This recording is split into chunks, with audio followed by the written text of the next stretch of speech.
and feel the wind. This freezer brings me happiness. There are also rivers and streams where I cry my tears. The water washes away my sadness.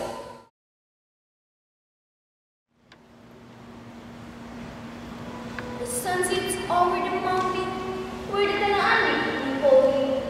All things there in Bukid Lord are inspiration to live and love.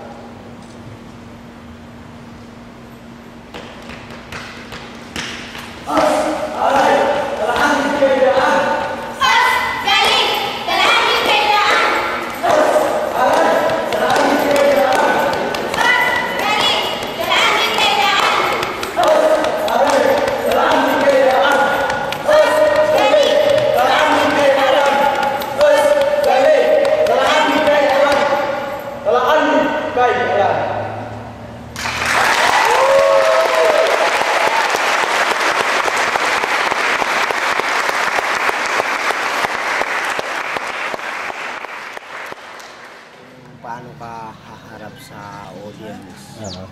Lagi kang mag-smile. Yung drama mo ay gusto mag-smile ka. Talaga sa workshop na dapat natin palagan ang isang kultura para maipakita natin na tayo ay proud. So, hindi natin dapat ikaya yan dahil dyan tayo nagsisimula. So, kailangan natin i-develop yan para mas ipalawak pa natin na tayo ay isang magaling na Pilipino at ipakita natin talaga kung saan tayo nagsimula.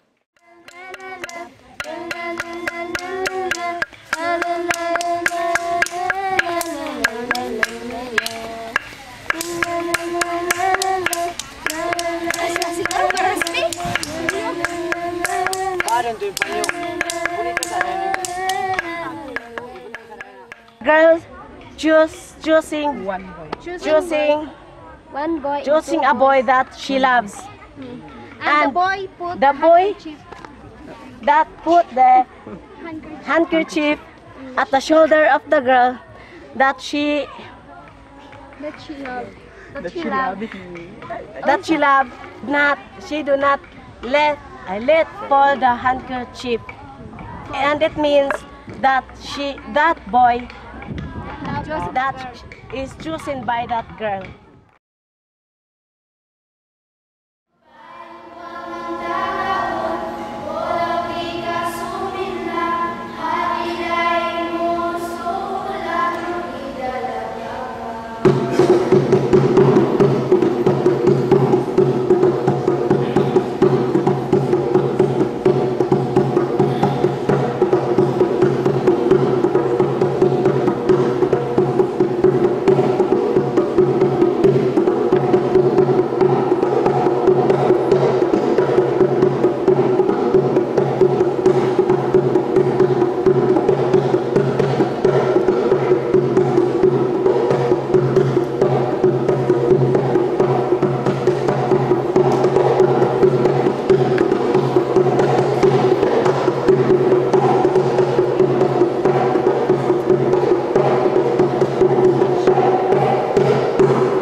Show me this part of their life that I've never really ever seen anything like that before. Mararagdagan ang kaalaman nila kung gaano at paano pala pinahahalagahan ng mga nauunang talaandig people kung ano talaga ang kalagahan ng instruments na ganito.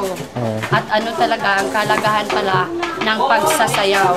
Paano sinasabay sa beat ng pag-play ng iba't ibang instruments.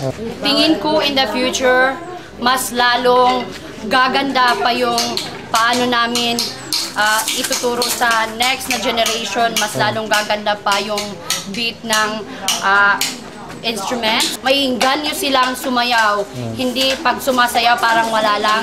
Ngayon, nabibigyan na talaga ng buhay ang sayaw.